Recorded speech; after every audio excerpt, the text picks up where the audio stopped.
honey, so there's been a lot of conversation around why Nicki Minaj, yet again, did not receive any Grammy nominations at the upcoming Grammy Awards in 2025.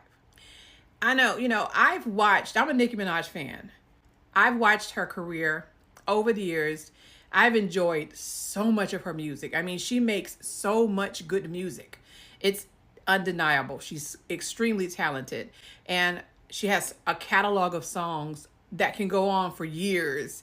And you'll never run out of stuff to play. Music. Just a talented singer, songwriter, producer, actress. She's just bomb. Record label owner. And I wanted to know why. I had to find out why. So, I'm a journalist too.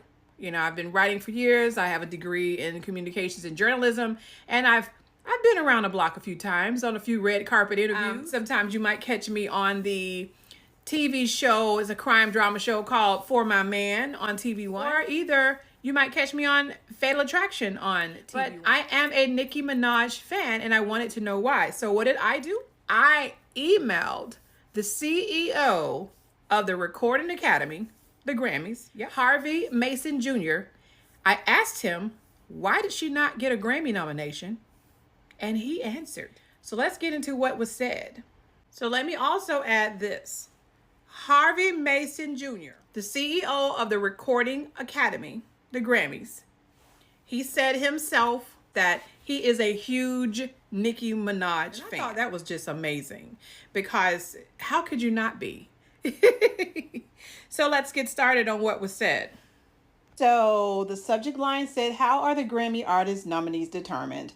Greetings, Harvey and team. I hope that you all are having a good week so far. Harvey, as the CEO of the Recording Academy, you've had to have quite a resume to get that role. You have to have done a lot in music and know music really well to land that title. And I won't lie, you do have quite a background, and I'm impressed. You've not only penned and produced songs for industry legends like Aretha Franklin, Michael Jackson, Whitney Houston, Elton John, but also stars like Justin Bieber, and also Beyonce, John Legend, Britney Spears, and also Ariana Grande and Justin Timberlake, and also Chris Brown. So I'm not going to read all of that or share the screenshot of the whole email, but I'm going to share what question I asked him. And I said, so Harvey, with all of your background in knowing music really well, I have a genuine question from a real fan of one of the top selling hip hop artists in the world, Nicki Minaj. I'm sure you know, according to Billboard, Pink Friday 2 is the highest selling female rap album of 2023 and also 2024. Nicki Minaj's Pink Friday 2 world tour alone had 108 plus million total gross, 50,000 plus sold out shows across the globe, 750,000 plus seats sold, best-selling female rap tour in history, top 4 most successful rap tours in history. So why was Nicki not nominated for any Grammys for the upcoming 2025 Grammy Awards show? Okay?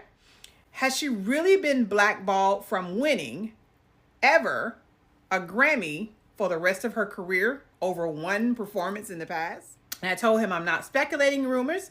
I asked this question because it's been mentioned by the artist herself. And in my opinion, I had to tell him, there's no way the others that the Recording Academy selected for Best Female Hip Hop or nominees for anything are more worthy than Nicki Minaj. There's just no way. Real quick, trying to make this fast, but it was a pretty nice email exchange between us. And I also mentioned in there that Nicki Minaj has suggested that industry politics may have influenced her treatment by the Grammy decision makers. Nicki Minaj has voiced her concerns and frustrations about her relationship with the Grammys, particularly regarding the categorization and recognition of her music. And she's right. I'm just keeping it real. She's right. One significant controversy occurred in 2012 when her hit single, Super Bass, was not nominated despite its success. Okay. So Nicki Minaj's case highlights ongoing debates about bias, categorization, and transparency in Grammy selections. And I just wanted to know, I asked him, I said, why do y'all treat her this way? I'd like to know. So let me see what he says. Oh, he responded, Dear Tinsley, I received your note. Thank you for reaching out. I appreciate you taking the time to share your thoughts and pose these questions.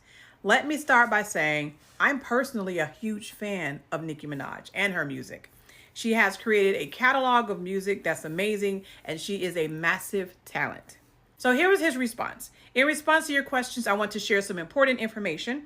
First, Grammy nominations are determined by the Recording Academy's 13,000 voting members. Keep that in mind. Singers, songwriters, producers, composers, engineers, and other working professionals in music. Artists and their teams submit their work for the Grammy consideration, and those 13,000 members cast their votes. The esteemed auditing firm Deloitte oversees the process and counts the votes. In each category, the top 5 finishers, or 8 in our general field categories, become the nominees. He said that's it. That's the whole process.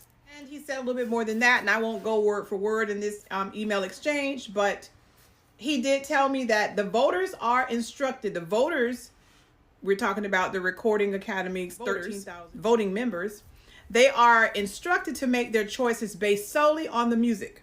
He even mentioned earlier this summer, well, before the vote, way before the voting began, he sent a letter urging them to not let any other factors such as race, gender, reputation, label, management team, or anything else cloud their elevation or their evaluation of the music. He also mentioned he'd never heard one voter say a bad word about Nicki, and he said, rest assured, if he did, he wouldn't stand for it. So it seems that Harvey Mason Jr. likes Nicki Minaj, and he seems like a stand-up guy to me. You know, it was just one exchange, but I'm gonna tell you, he never pushed me off to any assistant, any third party. He responded directly to me from his email address.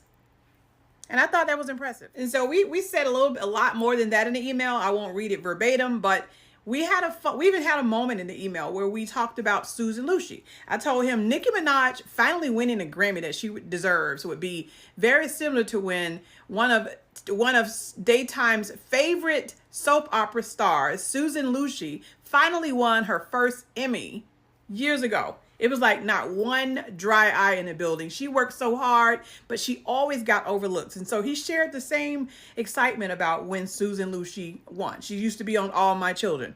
Yeah, I'm telling my age. But I went back and I told him, I'm going to leave you with this.